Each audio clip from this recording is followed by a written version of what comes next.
Hello, friend. So today I'm talking about something new, but I don't have any storyline left. What should I do? My career is in now, guys. You are my only hope. Please tell me what should I talk about next? About mythology, about tech, and about editing tips, whatever you want. The comment section is free for all. If you comment, I will thank you this much. প্রথম কনসেপ্টকে constructor বলা হয়। Constructor খুব একটা concept যেটাকে বলা হয় constructor. জাভাতে distractor নেই, আগে একটু বলে নি কনস্ট্রাক্টর কি জিনিস। কনস্ট্রাক্টরের কতগুলো ফিচার্স আছে। এক নম্বর ফিচার্স, কনস্ট্রাক্টর একটা ফাংশন। কনস্ট্রাক্টর একটা ফাংশন, কিন্তু এটা অ্যাবনর্মাল ফাংশন, নর্মাল ফাংশন নয়। অ্যাবনর্মাল ওয়ার্ডটা ইউজ করে একটু ভদ্র ওয়ার্ড ইউজ করছি। কনস্ট্রাক্টর একটা ফাংশন যেটার নাম আর ক্লাসের নাম সেম হতে হবে। কনস্ট্রাক্টর অটোমেটিক্যালি কল হয়, আমাকে আলাদা করে কল করতে হবে না। কনস্ট্রাক্টর অটোমেটিক্যালি কল হবে যখন ক্লাসের অবজেক্ট বানিয়ে কল করব। কনস্ট্রাক্টরের যদি কাজ বলি, বেসিক একটা কাজ বলতে যাই, কনস্ট্রাক্টরের বেসিক কাজ হলো কোনো ভেরিয়েবলের ভ্যালু ইনিশিয়ালাইজ করা। মানে কোনো ভেরিয়েবলকে ধর 0 দিয়ে ইনিশিয়ালাইজ করবি বা কোনো একটা ইনপুট দিবি, সেটাকে ইনিশিয়ালাইজ করবি, কনস্ট্রাক্টর দিয়ে কল করতে হয়। ক্লাসের অবজেক্ট বানানোর সময় কনস্ট্রাক্টর অটোমেটিক কল হয়। কনস্ট্রাক্টরের নাম আর ক্লাসের নাম সেম হতে হয়। কনস্ট্রাক্টর একটা ফাংশন যেটা অবজেক্ট ক্রিয়েশনের সময় কনস্ট্রাক্টর কল হয়ে যায় আর ভেরিয়েবল ভ্যালু ইনিশিয়ালাইজ করার জন্য লাগে। কনস্ট্রাক্টর ডাইনামিক্যালি অ্যালোকেট হয়। আমরা সি প্লাস প্লাস বা অন্য প্রোগ্রামিং দেখবো ডিস্ট্রাক্টর বলে একটা টার্ম আছে, জাভাতে ডিস্ট্রাক্টর বলে কোনো কনসেপ্ট নেই। কারণটা হচ্ছে ডিস্ট্রাক্টরের কাজ হচ্ছে কনস্ট্রাক্টরের উল্টো। কনস্ট্রাক্টর তো অবজেক্ট তৈরির সময় লাগছে, তাহলে মেমোরি অ্যালোকেট করে, সেই মেমোরিটা ডিঅ্যালোকেট করার জন্য ডিস্ট্রাক্টর লাগে।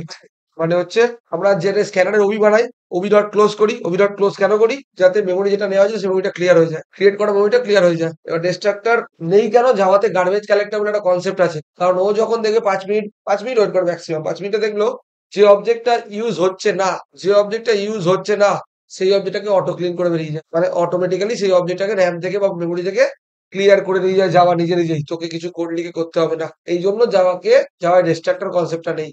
কনস্ট্রাক্টর তিন রকম, একটা default constructor, parameterise constructor, copy constructor. Default constructor এ কোনো প্যারামিটার থাকে না, প্যারামিটারাইজ কনস্ট্রাক্টর প্যারামিটার থাকে।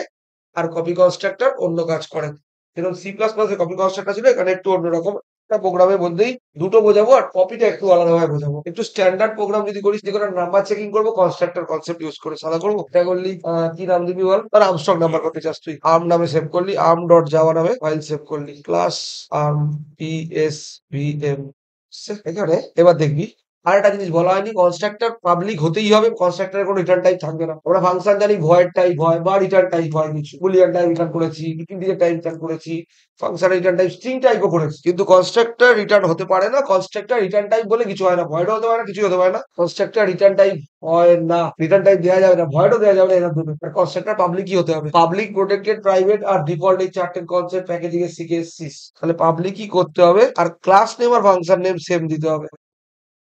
এই একটা কনস্ট্রাক্টর। এই কনস্ট্রাক্টরের প্যারামিটারে কিছু দিইনি, এটাকে বলা হয় ডিফল্ট কনস্ট্রাক্টর। এই ডিফল্ট কনস্ট্রাক্টর অটোমেটিক্যালি কল হয় ক্লাসের অবজেক্ট বানানোর সময়। ডিফল্ট কনস্ট্রাক্টরের মধ্যে আমি ভেরিয়েবলকে ইনিশিয়ালাইজ করতে লাগে। ডিফল্ট কনস্ট্রাক্টরে অন্য কিছু কাজ করবো না।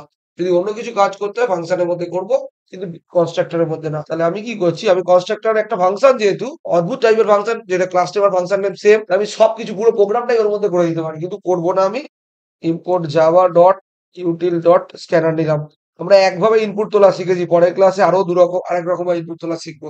স্ক্যানার ছাড়া অনেক অনেক ক্লাস আছে জাভাতে, যেটাতে ইনপুট তোলা যায়। আরো সোজা সোজা ক্লাস আছে, কঠিন ক্লাসও আছে। তো এই একটা ফাংশন দেওয়া রয়েছে। এর মধ্যে আমি কি করব? কতগুলো ভেরিয়েবল ডিক্লেয়ার করে নিই।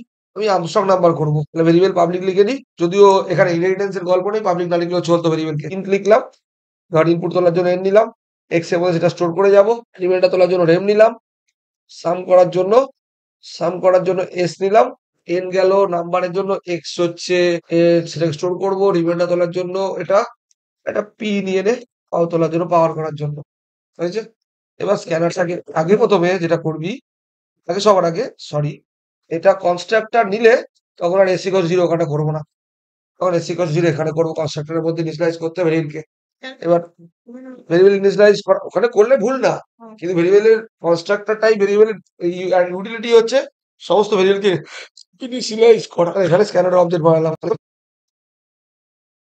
এবার তুই ইনপুট তো লাগে, দেখ পুরোটা এই প্রোগ্রামের এই ফাংশনের মধ্যে করছি। আর একটা জিনিস, নতুন জিনিস দেখতে পাবো, কনস্ট্রাক্টর কেন ইউজ হয় সেই কারণটা আগে বোঝা জরুরি। বলি স্যার এটা তো ফাংশনেও করতে পারি, কেন কনস্ট্রাক্টরেই করবো?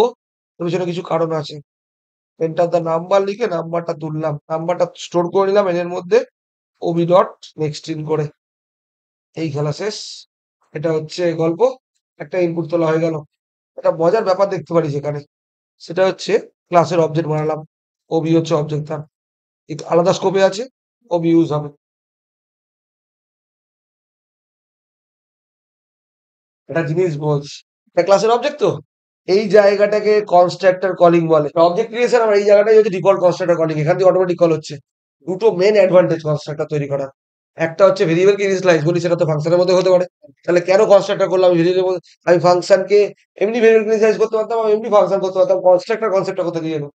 কনস্ট্রাক্টরের সবচেয়ে বড় সুবিধা, আমি যদি ক্লাসের অবজেক্ট বানাই, এরপরে আমরা ওবি ডট ফাংশনকে কল করতাম, তাহলে ফাংশন অবজেক্ট বানানোর জন্য একটা মেমরি খেত, আর অবজেক্ট বানানোর পরে ফাংশনকে আলাদা করে কল করতে হতো। এবার ক্লাসের অবজেক্ট বানানোর পরে আমাকে ফাংশনকে আলাদা করে কল করতে হতো। অবজেক্ট বানানোর জন্য একটা মেমরি খেত, ফাংশনকে কল করার জন্য আলাদা মেমরি খেত। এখানে ডবল মেমরি খাচ্ছে না। যখনই অবজেক্ট তৈরি হচ্ছে, এই জায়গাটা দিয়ে ডিফল্ট কনস্ট্রাক্টর অটোমেটিক কল হয়। যেহেতু ডিফল্ট কনস্ট্রাক্ট এখান দিয়ে অটোমেটিক কল হচ্ছে, তোর একটা মেমরি বাঁচছে, কোন ফাংশন কলিং এর জন্য মেমরিটা বেঁচে যাচ্ছে। এটা হচ্ছে অ্যাডভান্টেজ। মানে একটা অবজেক্ট বানানোর থ্রু দিয়ে, দুটো তোর কাজ হয়ে যাচ্ছে, একটা কলিং প্লাস ইনিশিয়ালাইজেশন। এটা হচ্ছে কনস্ট্রাক্টর বেসিক গল্প। এটুকানি কলিং তো এখান দিয়ে হয়, গিয়ে পৌঁছাচ্ছে এর কাছে। এর কাছে ইনিশিয়ালাইজ নেই, এই দুটো জায়গায় initialize plus calling plus object creation সব একসাথে হচ্ছে একটা একটা কলিং এর মাধ্যমে। তোকে আলাদা করে অবজেক্ট বানিয়ে কল করতে হচ্ছে না। অবজেক্ট বানিয়ে কল করলে একটা অসুবিধা, অবজেক্টের জন্যই আমার মেমরি খাচ্ছে, আবার কলিং এর সময় আলাদা মেমরি খায়, ডবল মেমরি খায়। সেই মেমরিটা আটকে দিলাম আমি, সেভ করলাম, এরকম দিলি কিছু তো কাজ হবে না, শুধু ইনপুট হলো, স্টোর হলো। এবার তুই বললি কনস্ট্রাক্টরের কাজই শুধু ইনিশিয়ালাইজ করা, তুই চাইলে পুরো প্রোগ্রামটাই কনস্ট্রাক্টরের মধ্যে করতে পারতিস, আমি করলাম না। আমি একটা ফাংশন বানালাম আলাদা করে, ক্যালক নামে বা চেক নামে, যেটা কাজটা করাবো। এই কাজটা এখানে হবে, হলো। এবার হলো ফর লুপ বা ওয়াইল লুপ, তোর ইচ্ছা তুই কি দিয়ে করবি। ওয়াইল লুপ দিয়ে করছি আমি, এই ফর লুপ দিয়ে করছি। n গ্রেটার দেন 0 অব্দি চলবে, n divide by equals to 10, নতুন কিছু নেই। একটা লুপ চলবে, শুধু ডিজিট কাউন্টার ব্যবহার করব। আর একটা লুপ চলবে, পাওয়ারটা করে সামটা করব। তাহলে সি নিলাম, সি যেহেতু নিয়েছিস, কনস্ট্রাক্টর ইউজ করেছিস, তুই কমা দিয়ে সি ইকুয়ালস টু 0 দিয়ে দে। সেমিকোলন দিতে হবে মাঝখানে, কমা দিয়ে দুটো ইনিশিয়ালাইজ দেবে না। ওখানে এই ডিক্লারেশনের সময় দিলে ওইখানে দিতে দেবে। তুই ইনিশিয়ালাইজ যদি আলাদা করে করিস তাহলে নেবে না। পাশাপাশি নেওয়া যাবে এরকম, মাঝখানে সেমিকোলন দিয়ে। আর যদি তুই এখানে ডিক্লেয়ার করছিস এসি কস 0 বি সি কস 0, তাহলে নিত। তাহলে নিয়ে নিত। দেখ, ভেরিয়েবলকে যেখানে খুশি ইনিশিয়ালাইজ করা যায়। কনস্ট্রাক্টর তৈরি করার মেন ফান্ডাটাই হচ্ছে ভেরিয়েবলকে ইনিশিয়ালাইজ করা আর ফাংশনকে অটোমেটিক্যালি কল করা। এই জন্য ইনিশিয়ালাইজ ওখানে করছি। আমি কনস্ট্রাক্টর বানিয়েছি, যদি ডিক্লেয়ার করা হলো তাহলে আমি আলাদা করে করবো কেন? এর জন্য করা, আর কিছু না। ভেতরে ঢুকলো সি প্লাস প্লাস, এটা কাউন্টের কাজ হলো। কাউন্টার বেরিয়ে আসবে, যখন বেরিয়ে আসবে তখন এন জিরো হয়ে যায়। আবার একটা লুপ চালালি, না এন জিরো হয়ে গেছে, ঠিক আছে। এন জিরো হয়ে গেছে, তাহলে এন ইকুয়াস টু এক্স করে দিবি, ঠিক আছে। এবার এন গ্রেটার দেন জিরো, আবার এন দিয়ে লুপ চালাচ্ছিস, n divided by equals to 10। তোর পাওয়ার করার গল্প আছে, পাওয়ার করার খেলা খেলতে হবে। এবার এখানে এবার কি হবে, রিমাইন্ডার তোল ফার্স্টে, reminder equals to N modulus 10। একটা ডিজিট উঠলো, প্রথমে পাওয়ার করতে হবে, পি নিয়েছি তার জন্য। P equals to math dot পাও নিতে পারিস, বা ডাইরেক্ট শুধু পাও নিতে পারিস। হ্যাঁ, শুধু পাও নিতে গেলে ওপরে ইম্পোর্ট ম্যাথ দিতে হবে। শুধু পাও না নিতে চাইলে তাহলে ম্যাথ ডট পাও ডাইরেক্ট, তাহলে ইম্পোর্ট লাগে না ওপরে।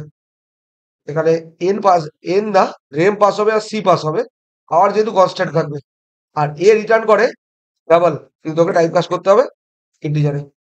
হয়ে গেছে টাইপ কাস্ট, প্রবলেম সলভ। কারণ রিটার্ন করে ডাবলই সবসময়, পাও ফাংশন যে কোনো প্রোগ্রামিং ল্যাঙ্গুয়েজে, সি বাদে যে কোনো প্রোগ্রামিং ল্যাঙ্গুয়েজে পাও ফাংশন ডাবলই রিটার্ন করে। ডাবল থেকে ইন্টিজার টাইপ কাস্ট করলে পি এর মধ্যে স্টোর হলো, বা সাম করে দিবি, S equals to S plus P হলো। লুপ শেষ হলো, কাজ শেষ, সাম হয়ে গেছে। তুই এখানে চেকিং করে দিলি, এস ইকুয়ালস টু এন তো 0 হয়ে গেছে, এক্স করলি, যদি সেম হয়ে যায় তাহলে এখানে প্রিন্ট করলি এস আউট। এক্স কে দেখালি ফার্স্টে, দিয়ে একটা স্পেস দিলি, পাইথন না অটো স্পেস নিয়ে নেবে। ইজ আর্মস্ট্রং নাম্বার, যদি ইফ ফলস খায় লেন্স গেল, ইজ নট। ও তো যাবা, এটা ইন্ডেন্টেশন দরকার নেই তো, এটা তো দেবে না। সেভ করলি, হয়ে গেছে, কাজ শেষ। আর এই ফাংশনটা কল করতে হবে, এটা তো আমার বানানো ফাংশন। এই যে এটা যদি একটা কনস্ট্রাক্টর হতো, সাপোজ কনস্ট্রাক্টর হতো, তাহলে এটা কনস্ট্রাক্টর করতে পারতাম, করে দেখাবো। তাহলে তখন একটু চেঞ্জ হবে, ওবি টু নাম দিলাম, ইকুয়ালস টু নিউ আর্ম নিলি, হলো। দুটো ডিফল্ট, বুঝতে পারবেন এরকম। এবার তুই করলি কি ভয়েড হতে পারে না শিওর, কারণ এটা কনস্ট্রাক্টর বানিয়েছিস তুই, যেহেতু কনস্ট্রাক্টর বানিয়েছিস তাহলে ভয়েড এটা ফাংশনের নাম একই হতে হবে। আর কনস্ট্রাক্টরও ওভারলোডিং হয়, পরে শেখাবো। এখানে এন পাস করে দেবে ব্র্যাকেটে। এবার এনটা গ্লোবাল না, এনটা গ্লোবাল নেওয়া ছিল তো, তাহলে এনকে সবাই ইউজ করতে পারে তো। মেন যখন সেকেন্ড বার কল করছে তখন ব্র্যাকেট দিয়ে এন পাস করে দেবে। এটাকে ডিফল্ট কনস্ট্রাক্টর কলিং বলে, ডিফল্ট কনস্ট্রাক্টর কলিং বলে। এটাকে প্যারামিটারাইজ, ডিফল্টে কোনো প্যারামিটার থাকবে না, প্যারামিটারাইজ যে একটা বা একের বেশি ফাংশন কলিং থাকবে, মানে প্যারামিটার পাস থাকবে। এটা এখানে কটা ভ্যালু পাস হচ্ছে, এন। ধর এনটাকে পাচ্ছে না বলছে, ক্যানট মেক এ স্ট্যাটিক। আচ্ছা এনটা কি জানি না, এনটা নন স্ট্যাটিক, এনটা নন স্ট্যাটিক সেই প্রথম দিনের কনসেপ্ট।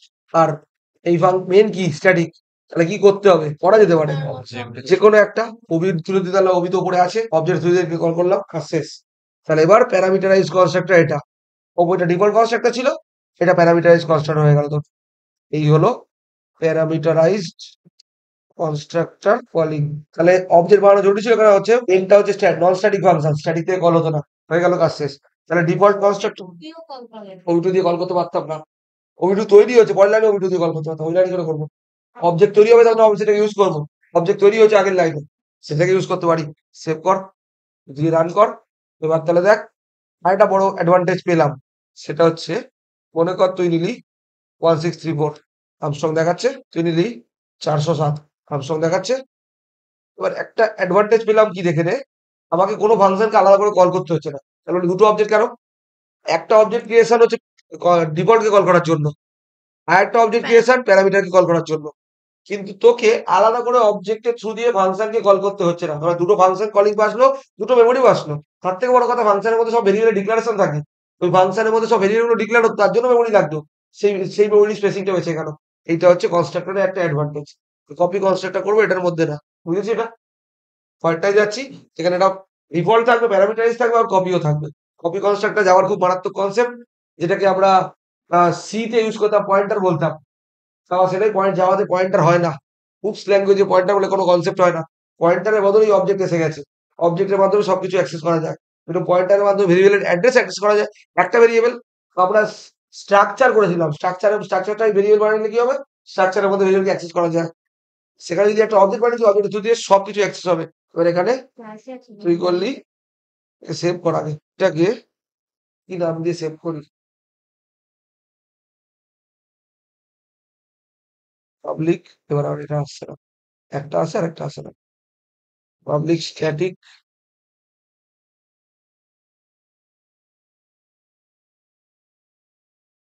তুই একটা ফাংশন বানা, পাবলিক খেয়াল গে, class name function name same, class নেমের সি ক্যাপিটাল ছিল, এটাও দিতে হবে। এটাকে বানালাম, এটা তাহলে ডিফল্ট কনস্ট্রাক্টর, কোনো প্যারামিটার নেই। এটাকে আমি বলছি শর্টে লিখছি ডিফল্ট কনস, হয়ে গেল। আর একটা বানাবো কপি কনস্ট্রাক্টর, পাবলিক ডিফল্ট মানে হচ্ছে অটোমেটিক কল হবে, কেউ না কল হোক, এ কল হবে। জাভাতে যদি কনস্ট্রাক্টর নাও থাকে, জাভা কনস্ট্রাক্টর তৈরি করে দেয়। জাভাতে যদি কনস্ট্রাক্টর নাও থাকে, আমি এতদিন কোনো প্রোগ্রামে কনস্ট্রাক্টর তৈরি করেছিলাম, এরকম কোনো ফাংশন তৈরি করেছিলাম, কিন্তু জাভাতে যখন আমি অবজেক্ট বানাচ্ছি, ওই ওই লাইনটা তো প্রত্যেকবার লিখতেই হবে প্রত্যেক প্রোগ্রামে, তাহলে অটোমেটিক কনস্ট্রাক্টর কল করে দেয় ও মেমোরিতে তৈরি করে ওটা। আর এখানে তৈরি করছি মানে এটা আমাকে ইউজ করছি। ডিফল্ট মানে ওই ডিফল্ট না, ডিফল্ট হলে সামনে পাবলিক লিখতাম না, কনস্ট্রাক্টর আগে পাবলিক লিখতে হবে, অন্য কিছু লেখা যাবে না। যদি মনে করে এটা এক্স কমা ওয়াই দুটো প্যারামিটার নিলি, না নিউ স্ক্যানারটা না, নিউ স্ক্যানার কেন বলতে যাবো, এইটা বলছি। কনস্ট্রাক্টর ক্লাসের নাম সেম হতে হবে, কোথায় চেঞ্জ হলো, ও আচ্ছা সরি, এটাও ক্যালকে দিতে হবে, ঠিক আছে। আর একটা কপি বানাবো, কপি কনস্ট্রাক্টর লেভেলের কাজ করে, ডাইরেক্ট অ্যাড্রেসিং নিয়ে কাজ করে, প্যারামিটারে অবজেক্ট পাস হবে। এইটাকে বলা হয়, এইটা গেল তাহলে তোর প্যারামিটারাইজ কনস্ট্রাক্টর, দুটো প্যারামিটার পাস আছে, প্যারামিটারাইজ কনস্ট্রাক্টর গেল। এটাকে বলা হচ্ছে কপি কনস্ট্রাক্টর ইউজ করব। তাহলে প্রথম ডিফল্ট কনস্ট্রাক্টর কল করব, ডিফল্ট কনস্ট্রাক্টর এটা কলিং। এখান থেকে তুই ক্লাসটার নাম দিয়েছিস ক্যালক নামে, তার একটা object বানালি equals to new Calc দিলি। এইটা যখনই কিছু প্যারামিটার পাস করলি না, তাহলে ডিফল্ট কনস্ট্রাক্টর কলিংটা হলো। এখান দিয়ে কার কাছে যাবে, এই জিনিসটা অনেকটা ফাংশন ওভারলোডিং এর মতো লাগে, তাই তিনটে ফাংশনের নামে এক, কোনোটা প্যারামিটার আছে, কোনোটা নেই, কোনোটা অন্যরকম। কনস্ট্রাক্টর ওভারলোডিং হওয়াটা আমি ম্যাচ খাচ্ছে না, কনস্ট্রাক্টর ওভারলোডিং হতে গেলে প্যারামিটার সেম হতে হয়, হয় ইন্টিজার ইন্টিজার বা একটা বা দুটো, কিন্তু এখানে প্যারামিটারও সেম নেই, তাহলে কনস্ট্রাক্টর ওভারলোডিং নয়। কনস্ট্রাক্টর ওভারলোডিং করবো আমরা, কনস্ট্রাক্টর ওভারলোডিং হতে গেলে তখন প্যারামিটার গুলো সেম হতে হবে, সেই প্যারামিটার থেকে বুঝবো কোনটায় কল করবো। এটা কনস্ট্রাক্টর ওভারলোডিং না, কিন্তু কনস্ট্রাক্টরের সবকটা কনস্ট্রাক্টরের নাম দেখ সেম, ক্লাস নেম সেম হতেই হবে, এটাই রুলস। তুই কতগুলো ভেরিয়েবল বানালি, ফার্স্ট পাবলিক ইন্ট ধর এ আর বি দুটো ইনপুট তুললি বা এরকম নিলি, লেন আর বি একদম পাতি প্রোগ্রাম করছি কেন, কপি কনস্ট্রাক্টরটা বোঝাতে হবে কনসেপচুয়ালি কি করে কাজ করছে। আর একটা এ আর পি আর নিলি, ঠিক আছে। একটা কনস্ট্রাক্টরের মধ্যে ইনিশিয়ালাইজ করে দেবো, হ্যাঁ, যেখানে ইনিশিয়ালাইজ করছি A R equals to zero, semicolon P R equals to zero, by default কিছু ইনিশিয়ালাইজ করে দিলাম। এবার তুই একটা জিনিস লক্ষ্য করতে পারিস, পরের কনস্ট্রাক্টরের মধ্যে প্যারামিটার আছে, প্যারামিটার মানে আমরা জানি মেন থেকে ইনপুট তুলতে হয়, তাহলে স্ক্যানার তোর মেনে লাগবে, এটা তো ছিল। তাহলে স্ক্যানার স্ক্যানার তো মেনে লাগবে, স্ক্যানার ওবিজে নিলাম, হ্যাঁ, equals to new scanner bracket এনে এন্টার দা লেন্থ একদম অফ রেক্টাঙ্গেল, এই একটা ইনপুট লেন্থের মধ্যে তুললি। এবার প্রবলেম হচ্ছে এরা তো দেবে না স্বাভাবিক, শিওর, কেন ভেরিয়েবল গুলো স্ট্যাটিক, নন স্ট্যাটিক সরি, আর মেন হচ্ছে স্ট্যাটিক, তাহলে শিওর শর্ট ওবি ডট লাগবে, এখানেও এরর মারবে, কেন জানিস, অবজেক্ট তো নিচে তৈরি হয়েছে, অবজেক্ট তো নিচে তৈরি, অবজেক্ট নিচে ওপরে তৈরি করতে হবে, তাহলে কপি করলি, হ্যাঁ, অবজেক্টটাকে ওপরে রাখলি, এবার ওবি ডট লেন দিলি, এটা ওবিজে হবে, হ্যাঁ? এটা তো স্ক্যানারের অবজেক্ট, হয়ে গেল একটা ইনপুট তৈরি, চলো ভুল জায়গায় পেশ করলাম না, সেটা যদিও কোনো প্রবলেম করে না, তবু সিস্টেমেটিক্যালি করার জন্য এটাকে এটাকে কাট করে এখানে ঢোকা, হয়ে গেছে, দুটো অবজেক্ট তৈরি, OBJ dot next scanner input তুললো, কার মধ্যে স্টোর করলো, লেন্থের মধ্যে স্টোর করলো, লেন্থ ভেরিয়েবলটা যেহেতু নন স্ট্যাটিক, তাহলে ওবি দিয়ে কল অ্যাক্সেস করে নিলাম, এটা ওবি ডট বিআর এর মধ্যে স্টোর করলি, হলো তো, কষ্ট করে তুলেছি তো। এই কনস্ট্রাক্টরটার কাজ কি বলবি, এইটা যখন কল হচ্ছে কোনটা কাজে যাচ্ছে, আচ্ছা এটা বাদ দে, এটা পরে নেবো। এই কনস্ট্রাক্টর কাজ কি, এটা এটা কার কাছে যাবে, ডিফল্টের কাছে যাবে, ফার্স্টের কাছে গিয়ে কি করছে, দুটোকে ইনিশিয়ালাইজ করে দিয়ে চলে আসে এআর পিআরটাকে, তাহলে নিশ্চয়ই পয়েন্টটা কল করতে হবে, মানে হ্যাঁ পয়েন্টটাকে কল করছি, দেখ ওবি ডট লেন আর ওবি ডট বিআর, হলো, লেন তুললাম আর বিআর তুললাম, তাহলে লেনের ভ্যালুটা কার মধ্যে যাবে, এটা দুটো ইন্টিজার টাইপ প্যারামিটার পাসিং, মানে প্রথমটা এক্স এর কাছে যাবে, পরেরটা ওয়াই এর কাছে যাবে, এক্স আমাদের স্টোর হলো, এবার ক্যালকুলেট করে বেরিয়ে যাবে এসে, এবার যে এআরটা ইনিশিয়ালাইজ ছিল বাই ডিফল্ট ব্ল্যাঙ্ক, তার মধ্যে ক্যালকুলেট করে দিলাম এক্স ইন্টু ওয়াই, এরিয়া বেরিয়ে গেল নর্মাল, আর perimeter equals to 2 into X plus Y. একটা ভালো কনসেপ্ট বোঝার চেষ্টা করবি, হ্যাঁ, দুটো লোকাল ভেরিয়েবল নেবো, দুটো লোকাল ভেরিয়েবলকে ইউজ করাবো, কি করে দেখতে পারে, এটা বুঝে গেছিস তো, কোনো ডিসপ্লে করে নেবার আগে, তারপরে কপি কনস্ট্রাক্টর একটুখানি আগে রান করবো, রান করে দেখে নেবো, যদি প্রোগ্রাম প্রবলেম না থাকে ঠিক হয়ে যাবে। এটা হচ্ছে এরিয়া ইকুয়ালস টু এয়ার কে দেখালি, আর স্পেস দিয়ে সেভ কর, ঠিক আছে, রান কর, এটাতে লেন 5 তুললি, এটাতে ব্রেক 4 তুললি, এরিয়া বেরিয়ে বেরিয়েছে, হলো। এবার তুই দেখ পাকাবোটা আমি কি করছি, আর একটা অবজেক্ট বানাবো, ক্যালক ওবি3, এইটা হচ্ছে প্যারামিটারাইজ কনস্ট্রাক্টর, এই কপি কনস্ট্রাক্টর, এটা হচ্ছে বেস্ট কনসেপ্ট জাভা, পয়েন্টারের কনসেপ্ট এখানে ইউটিলাইজ করা যায় ভাবে, বুঝলি তো। ব্র্যাকেটে কি পাস করলাম দেখো ওবি টু, কার অবজেক্ট পাস করলাম, আগেরটা, আগেরটা আমাদের লেন্থ তোলা ছিল না, এইটাকে কপি কনস্ট্রাক্টর কলিং বলে, কপি কনস্ট্রাক্টর কলিং বলে। এখানে যখনই ওবি টু পাস করছি ব্র্যাকেটে, ওবি টুর মধ্যে কি কি আছে, লেন আর বিআর, ওবি টুর ব্র্যাকেটে দেখ লেন আর বিআর পাস করা হয়েছিল, তাহলে ওবি টুর মধ্যে লেন আর বিআর আছে, অবজেক্ট যেরকম ইনহেরিটেন্স ছাড়া অবজেক্ট যেভাবে কল করে, সেরকম অবজেক্ট পাস হচ্ছে প্যারামিটার দিয়ে, আমরা কোনোদিন অবজেক্ট পাস জাভাতে করিনি প্যারামিটার দিয়ে, সি প্লাস প্লাস যারা করেছিলিস একটুখানি দেখেছি, দেখিস না একটা প্রোগ্রাম দিয়ে, তো এই দেখ অবজেক্ট পাস হচ্ছে প্যারামিটার দিয়ে, কোন object, OB two object, OB টুর মধ্যে কি আছে লেন্থ আর বিআর, তাহলে পুরো ডেটা কপি পাস হচ্ছে এখান দিয়ে এখানে, ওবিজের মধ্যে গেল, ওবিজে কি করছে বোঝ, এর মধ্যে লোকাল আছে, লোকাল আছে int A equals to OBJ, ওবিজের মধ্যে আসবে তো, ওবি টুর ভ্যালু ওবিজের মধ্যে এলো, ওবিজে ডট লেন্থ, সেই লেন্থটা তুলে রেখে দিল, এবার ইন্ট বি ওবিজে থ্রু দিয়ে এসছে, ওবি টু এর ভ্যালু ওবিজের মাধ্যমে এসছে, ওবি টু ডট বিআর হয়ে গেছে দুটো স্টোর।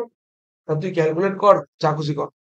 এবার তুই এআরটাকে আবার করা, এআর ইকুয়ালস টু, কেন ওভাররাইড হতেই পারে variable value, AR equals to এই যে এ লোকাল। আর যদি এটা না করতিস তাহলে কি করতি বলতো, obj dot length into obj dot br. তুই করলি লোকালের মধ্যে স্টোর করে সেটা ক্যালকুলেট করা এআর আর বিআর। তাহলে একটা এটা ওবি2 হবে না? সূচমুখ, এটা তো অবজেক্ট, কি অবজেক্ট পাস হচ্ছে, পয়েন্টারকে পয়েন্টার হোল্ড করে, সূচ দেখেছিস, একটা পয়েন্টার প্যারামিটার পাস হচ্ছে, একটা পয়েন্টার পাস হলো মনে কর, ওপরের লোকাল, ওপরে যে লোকাল পয়েন্টারটা সেম নামই হতে হয়, হ্যাঁ, একটা পয়েন্টারের অ্যাড্রেস আর একটা পয়েন্টার ধরে, কাজ করেছিল স্ক্যানার ওটা ওখানকার লোকাল, ওটা ওখানকার লোকাল। অবজেক্টের ভ্যালু অবজেক্ট ধরে, ওবি টুর ভ্যালু ওবি যে ধরলো, তোর অসুবিধা কোথায়, ওবি টুর ভ্যালু ওবি টুও ধরতে পারে, ওটা ওখানকার লোকাল, এটা এখানকার লোকাল, কোনো কারোর সঙ্গে কোনো রকম সম্পর্কই নেই। এই অবজেক্টের ভ্যালু পাস হলো, অবজেক্টের মধ্যে দুটো ভেরিয়েবল আছে, সেই দুটো ভেরিয়েবলের ভ্যালু পাস হলো কার কাছে, অভিজের কাছে, অভিজে সেই ভ্যালুগুলোকে কোনোটা জায়গায় ধরিয়ে ক্যালকুলেট করাচ্ছে। ওটা ওখানে অভিজের বোর্ড না লিখে ওখানে স্নেয়ারিকা লিখতে পারি অভিজের জায়গায়। অবজেক্ট তো অবজেক্টের নাম সেখানে স্ক্যানার অবজেক্ট আর এটা এটা এর স্কোপে, ওটা ওর স্কোপে, স্কোপ বুঝিস, এটা এর স্কোপে, ওটা ওর স্কোপে, অসুবিধা কোথায় আছে, এটা এখানকার লোকাল স্কোপে, স্কোপ বুঝিস না, এটা ভাঙবে স্কোপের গল্প। আমি মানলাম অবজেক্ট প্যারামিটার হয়নি, অবজেক্ট ভুলে যা তুই, ভেরিয়েবল এখানে যদি নিচে এক্স ওয়াই পাস করি, ওপরে এবি ধরাতে পারি না, অবজেক্ট এই দাঁড়া হয়ে যাবে। দাঁড়া, এখানে ওবি ডট লেন পাস করলাম, ওবি ডট বিআর পাস করলাম, দুটো আলাদা ভেরিয়েবল তো, তাহলে তুই কোশ্চেন করলি না কেন ওপরে কেন এক্স আর ওয়াই নিলেন? আর এটা তো ভেরিয়েবল। ও ভেরিয়েবল যদি একই কাজ করতে পারে, অবজেক্টে একই রকম কাজ করবে, অবজেক্টের নাম কি সেমই হতে হবে নাকি, কে বলেছে? হয়ে গেল কাজ শেষ, তিনটে অবজেক্ট শেষ, সেভ কর। স্যার লেন্থ আর বিয়ারটা তো ওবি টুর মধ্যে নেই, বুঝলি? এটা বুঝতে পারলি কি, ওবি ডট লেন, আসলে লেন্থ আর বিআর ওবির মধ্যে রয়েছে, ওবি টুর মধ্যে নেই। অবজেক্টটাই ভুল কলিং ছিল, আমি এত কিছু কাটছিলাম, বলছি এক সেকেন্ড, এটা কাট। গল্পটা হচ্ছিল ওবি ডট লেন্থ, লেন্থ আর বিআর ভেরিয়েবলটা কার মধ্যে আছে, ওবি না ওবি টু? ওবি, আর এখান থেকে বাস করছি ওবি টু, ওবি টুর মধ্যে লেন্থ আর বিআরটা নেই, ওই জন্য লেন্থ আর বিআর জিরো জিরো নিয়ে যাচ্ছিল। এবার জিরো গিয়ে অভিজের জিরো জিরো নিয়ে যাচ্ছে, লেন্থের কাছে জিরো আর বেতের কাছে জিরো, অভিজের কাছে অভিজের ডট লেন্থ যখন তুলে দিচ্ছিলাম তখন জিরো জিরো যাচ্ছে, জিরো জিরো ক্যালকুলেশন কিছু আসছিল না। ওকে করছিল। স্যার আমি যদি এখানে ওবি ওই আর কি কি হবে স্যার, ঠিক ওবি.প্লেন আর ওবি.পিআর কে ওবি ওবি পাস করলাম তো, ওবি পাস করলাম, ওবিটা কি, ওবিটা কি অবজেক্ট, কার object, default constructor object, default constructor pass করার সময়তেই ডট লেন ডট বিআর ছিল, তাহলে ডট লেন ডট বিআর কার মধ্যে রয়েছে, কোন অবজেক্টের মধ্যে রয়েছে, ওবি, ওবি অবজেক্ট পাস করলাম, সেই ওবি অবজেক্টের ভ্যালু কার মধ্যে গেল, ওবিজের মধ্যে গেল, এবার ওবিজের থ্রু দিয়ে পাস করছি, যেহেতু ওবি টুর মধ্যে তোলাই হয়নি ওই ইনপুট দুটো, তাহলে ওবি টু দিয়ে কল করলে জিরো জিরোই যাচ্ছে। 30 নম্বর লাইনে ওই যে স্যার একটু ওবি টুর মধ্যে তাহলে ধরতে পারছে না ওবি টুটা। এটা তো কাজ, এখান দিয়ে পাস করছি ওপরে গিয়ে, ও তো ক্যালকুলেট করাচ্ছে, ও তো এরিয়া পেরিমিটার ক্যালকুলেট করাচ্ছে, বোঝার চেষ্টা কর, ও কিন্তু এরিয়া পেরিমিটার ক্যালকুলেট করাচ্ছে, ও কিন্তু ধরার কোনো কাজ না, এ কিন্তু লোকাল ধরছে কে, X Y, local X Y কি কাজ করবে টাকা দিচ্ছে আবার, তাহলে পাবে কি করে? স্যার ওই আমি জন্য যদি এরিয়ার প্যারামিটার দিয়ে করতে হবে হ্যাঁ পাবে, ওবি টু কল করতে কোনটা, এরিয়ার এরিয়ার পেরিমিটার যদি পেতে চাস, এরিয়ার পেরিমিটার কোন অবজেক্টের মধ্যে কাজ হচ্ছে এখানে, এটা কার অবজেক্ট, ওবি টু, হুম। এখানে যদি ওবি টু পাস করিস এরিয়ার পেরিমিটার কি পেতে পারিস, আর একবার কল কর, তাহলে বোঝাতে পারবো, দেখ আরেকবার কল করলি একই জিনিস, শুধু প্যাকেটে পাস করলি OB two, second object, second অবজেক্টের মধ্যে কি আছে, এরিয়া পেরিমিটার, কার কাছে যাবে, এর কাছে পৌঁছাবে, এর কাছে যখন পৌঁছাবে তখন তুই এটাকে কপি করলি আর একটা পেস্ট করলি, এবার এরিয়া পেরিমিটার বলে ডাইরেক্ট ওবিজে ডট এরিয়া, এটা ওবিজে ডট পেরিমিটার, বুঝতে পারলি, এটা কার অবজেক্ট প্যারামিটারে নিয়ে আসছে, ফার্স্ট টাইম কার অবজেক্ট নিয়ে যাচ্ছে, ওবি, ওবিজে, ঠিক আছে, প্রথম ফার্স্ট টাইম কার নিয়ে যাচ্ছে, ওবির, ওবিরটা যখন নিয়ে যাচ্ছে তখন এই লাইনটা কমেন্ট রাখলাম আমি, এটা কমেন্ট করে দে, সেভ কর, ওটা এখন লাগছে না, পরের বার নেবো, হলো, ফার্স্ট টাইম যখন কল করছিস তখন ওবির অবজেক্ট দিয়ে লেন্থ আর বিআর ভ্যালু নিয়ে কাজ হচ্ছে, এবার সেকেন্ড টাইম যখন কল করছিস, সেকেন্ড টাইম কল মানে এই কলিংটা করছিস যখন, এই কলিংটাকে লক কর, ঠিক আছে, এইটা খোল, এই কলিংটা লক করলে কি হবে? না হবে হবে। এই লাইনটা প্রিন্ট হবে, উপরটাতে 0 আসুক, নিচেরটা আসবে ঠিক। কেন? নিচেরটা কি পাস করছে? OB2, OB2 এর মধ্যে কি আছে? .AR.PR গিয়ে কিন্তু ক্যালকুলেট করে দিচ্ছে। আচ্ছা, তখন যখন নিচেরটা কল করবি, তখন তুই একটা কাজ কর, এই দুটো লাইন কমেন্ট করে দে, কারণ নাহলে এটা 0 করে দেবে আবার। করে দিলি তো? এবার দেখ OB2 থ্রু দিয়ে কাজ হচ্ছে। 8 পাস করলি, এখানে 4 পাস করলি না। বুঝতে পারবো না। বুঝতে পারলি না? দাঁড়া, Radius এর এক সেকেন্ড দাঁড়া। প্রথমে এটা কল করলি তুই, দাঁড়া। এটা কল করলি, এটা কল করলে কি হচ্ছে? সেকেন্ড কনস্ট্রাক্টর কাছে যাচ্ছে, প্যারামিটারাইজটার কাছে যাচ্ছে। হ্যাঁ। এটা ডিফল্ট কলিং লেখা আছে কেন? হ্যাঁ, এটা প্যারামিটারাইজ কলিং, ছোট দেখলাম। হ্যাঁ, এটা কল হচ্ছে তো, কার কাছে যাচ্ছে? কি নিয়ে যাচ্ছে? 5 আর 4। 5টা কার কাছে গেল? এর কাছে। 5টা এর কাছে, 4টা এর কাছে। 5 into 4 করে 25, 2 into 5 plus 4 18 করলো। print। তাহলে AR আর PR এর মধ্যে স্টোর হলো। হুম। ঠিক আছে, কাজ শেষ। হুম। কাজ শেষ হওয়ার সঙ্গে সঙ্গে ফিরে এলো। পরের কনস্ট্রাক্টর কল হলো, ক্যালক কল হলো। ঠিক আছে, কি কল করলাম? OB4 যখন রিটার্ন নিয়ে এলো, একটা জিনিস বুঝবি দিতাম, এখানে রিটার্ন আছে তো, হ্যাঁ। এখানে রিটার্ন আছে তো, যখন রিটার্ন নিয়ে আসছে কি আসছে বলতো? AR আর PR এর ভ্যালুটা রয়েছে। রিটার্ন ভ্যালুটা কার? AR আর PR। AR আর PR টা কার মধ্যে স্টোর হয়ে আছে? OB2 এর মধ্যে। এবার OBJ এর ওর একটা অবজেক্ট বানালাম, তাকে প্যারামিটার পাস করলাম OB2। OB2 এর মধ্যে আসলে কি আছে? AR আর PR। AR আর PR এর ভ্যালুটা পাস হলো। তাহলে AR এর ভ্যালুটা কার মধ্যে গেল? AR আর PR এর ভ্যালুটা কোন অবজেক্ট থ্রু কার কাছে গেল? OB2। দাঁড়া এক সেকেন্ড, OB2 অবজেক্টের থ্রু দিয়ে OB এর মধ্যে গেল, বুঝে? এবার লেন্থ আর BR এর মধ্যে কিছু নেই, না। কারণ OB কে কলই করিনি। হ্যাঁ। লেন্থ BR দুজনে 0, তাহলে ARB 0। ARB কে প্রিন্ট করা বেকার। হুম। এই জন্য AR BR প্রিন্ট। হ্যাঁ, এই দুটো লাইন তখন লাগছে না যখন লাস্ট অবজেক্টটা কল করছিস, তখন এই লাইনটাও লাগছে না। তখন AR আর PR নিয়ে এসো ডাইরেক্ট, হুম। AR PR কে প্রিন্ট করলি। এবার যখন এটা খুলছিস, তখন কি হচ্ছে? 5 আর 4 কেও পাচ্ছে, আবার এরিয়া পেরিমিটার কেও পাচ্ছে। তাহলে অবজেক্টের থ্রু দিয়ে কপি হচ্ছে। সেভ কর, দিয়ে রান কর, তখন শুধু লাস্ট লাইনটা লেগে যাচ্ছে, ডাইরেক্ট AR PR কে পেয়ে যাচ্ছিস। এই নে, ডাইরেক্ট কোনো কিন্তু ক্যালকুলেশন হলো না, ডাইরেক্ট পাচ্ছিস। আর যখন তুই এই লাইনটা খুলছিস, তার মানেটা কি হচ্ছে? তুই কার অবজেক্ট পাস করছিস? ওবির মধ্যে কি আছে? লেন্থ আর বিআর। সেই লেন্থ আর বিআর এর ভ্যালুটা কার কাছে যাচ্ছে? এই ওবিজের কাছে যাচ্ছে। তখন ওবিজে সেটাকে ক্যালকুলেট করানোর ব্যবস্থা করার জন্য এই লাইনগুলো খুলছে, তখনও এই লাইনটায় কমেন্ট করে দিচ্ছে, এই লাইনটা খুলছে, আর তখন ও লাস্ট লাইনটা কমেন্ট করে দিচ্ছে, কারণ ডাইরেক্ট চাইছে না। বুঝেছিস? হুম। হলো। My baby, my Valentine, yeah. Can I you they make my temperature the rise? If you leave me, I could die. I swear, you are like the oxygen I need to survive. I'll be honest, your love ain't it totally me. I am so obsessed. I want to chop your kwabi ule. Your body they make me she ule.